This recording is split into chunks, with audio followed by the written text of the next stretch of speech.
여러분은 하나님의 말씀을 중심으로 신앙생활을 하고 계십니까? 아니면 교회에 출석하는 것으로 신앙생활을 다하고 계십니까? 말씀을 중심으로 신앙생활을 한다면 그 말씀의 능력이 생활 속에서 얼마나 체험되고 있습니까? 오늘 우리 신앙과 말씀에 대한 관계를 주신 본문을 통해서 함께 묵상해 보겠습니다.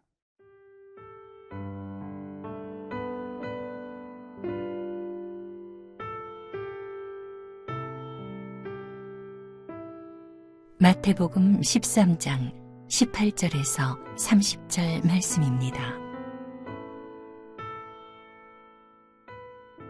그런즉 씨 뿌리는 비유를 들으라. 아무나 천국 말씀을 듣고 깨닫지 못할 때는 악한 자가 와서 그 마음에 뿌려진 것을 빼앗나니 이는 곧 길가에 뿌려진 자요. 돌밭에 뿌려졌다는 것은 말씀을 듣고 즉시 기쁨으로 받되 그 속에 뿌리가 없어 잠시 견디다가 말씀으로 말미암아 환난이나 박해가 일어날 때에는 곧 넘어지는 자요. 가시떨기에 뿌려졌다는 것은 말씀을 들으나 세상의 염려와 재물의 유혹에 말씀이 막혀 결실하지 못하는 자요. 좋은 땅에 뿌려졌다는 것은 말씀을 듣고 깨닫는 자니 결실하여 어떤 것은 100배, 어떤 것은 60배, 어떤 것은 30배가 되느니라 하시더라.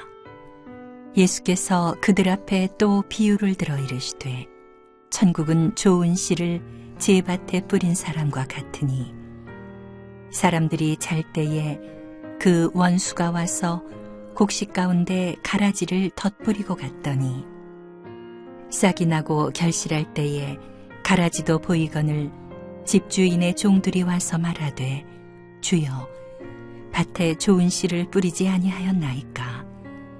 그런데 가라지가 어디서 생겼나이까.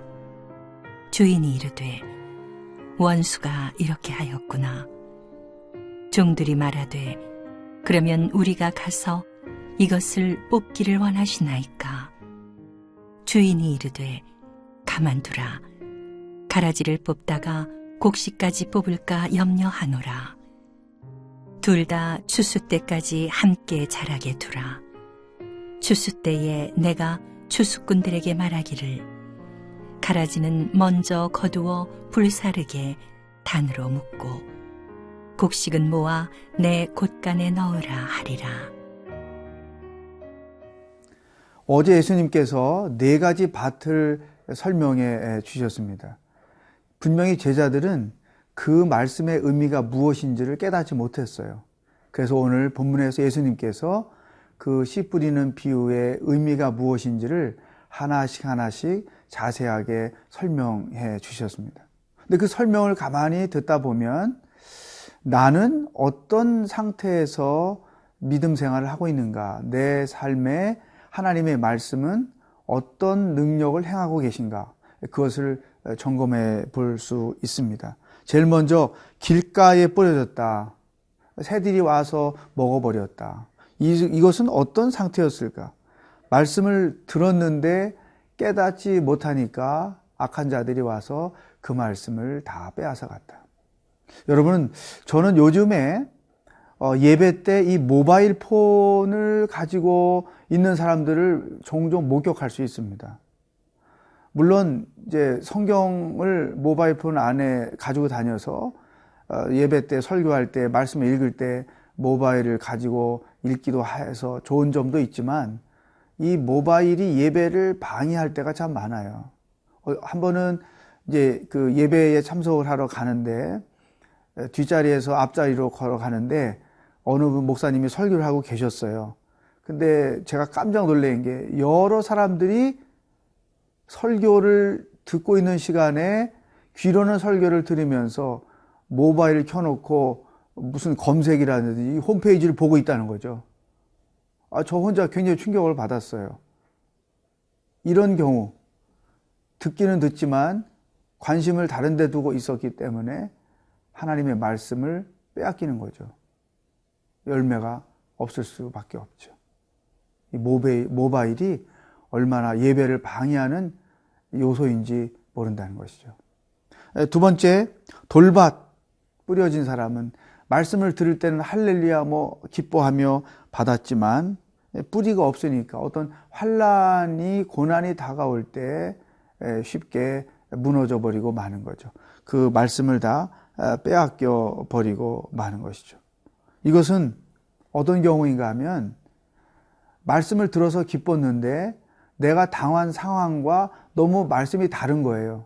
예를 들면 요셉이 꿈을 통해서 하나님의 비전을 받았는데 상황은 형들 때문에 죽을지도 모르는 것이죠. 그러니까 말씀과 내가 당한 상황이 다를 때 이제 쉽게 사람들이 무너지죠. 의심하게 되고 그 믿음마저도 빼앗겨 버리게 되는 것이죠. 여러분들은 혹시 그런 경험이 없으십니까? 세 번째, 이 가시덜기에 뿌려졌다는 것. 온갖 유혹, 염려, 이와 같은 것들 때문에 열매를 맺지 못하고 무너지는 것이죠. 이것은 말씀을 가지고 자기가 당한 상황들을 이겨내 보지 못한 거예요. 아무리 말씀의 약속과 어긋나는 상황들이 내게 닥쳤을지라도 나는 하나님을 믿습니다. 하나님의 말씀을 믿습니다.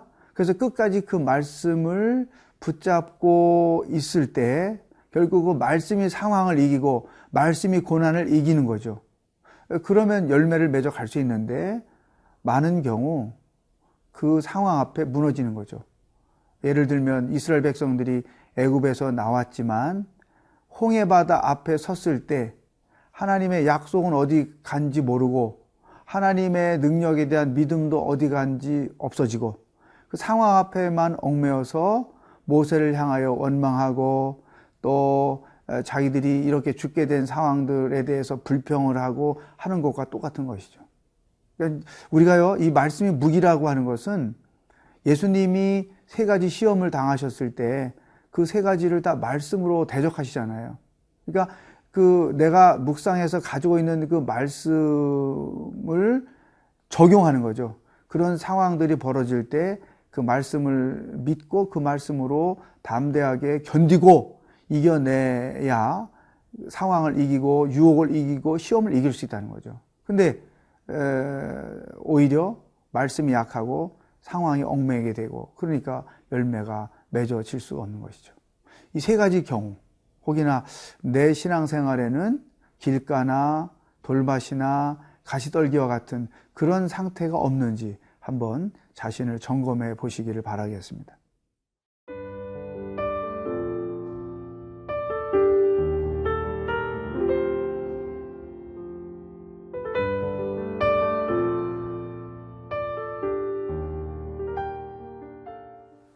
예수님께서 그 씨 뿌리는 비유를 통해서 우리들에게 제안하시는 것은 좋은 땅을 갖는 것이다.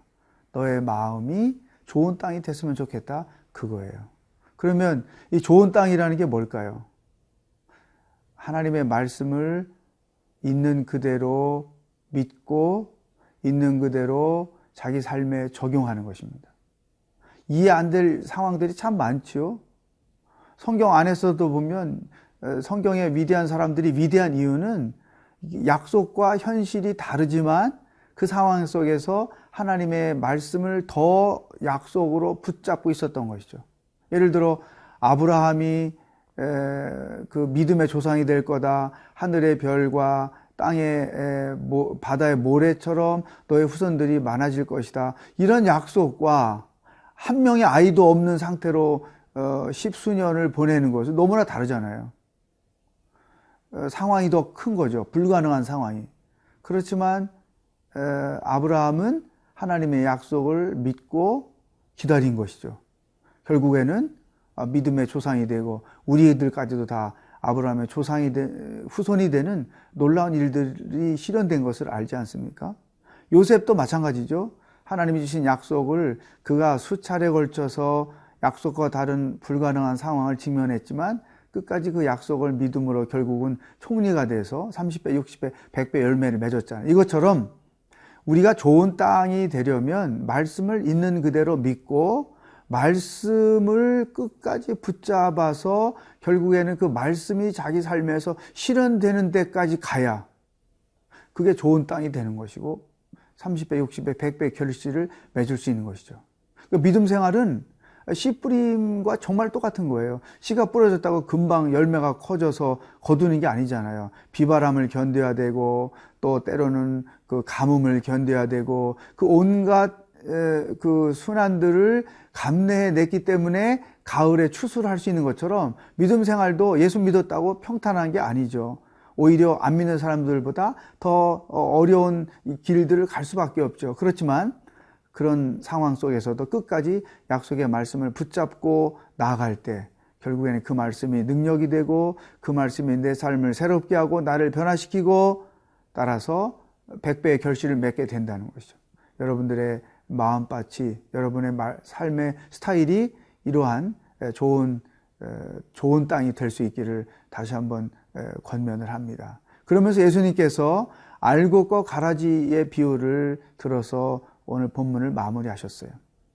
저는 어릴 때 시골에서 컸기 때문에 이 벼들 중간중간에 펴 있는 그 가라지들을 많이 봤어요. 그리고 중간중간에 가라지들을 이제 눈에 띄니까 농부들이 잘 뽑아내죠. 그렇지만 벼와 똑같은 키로서 자기 신분을 감추고 가라지이지만 알곡인 양 하는 그 가라지들이 있습니다.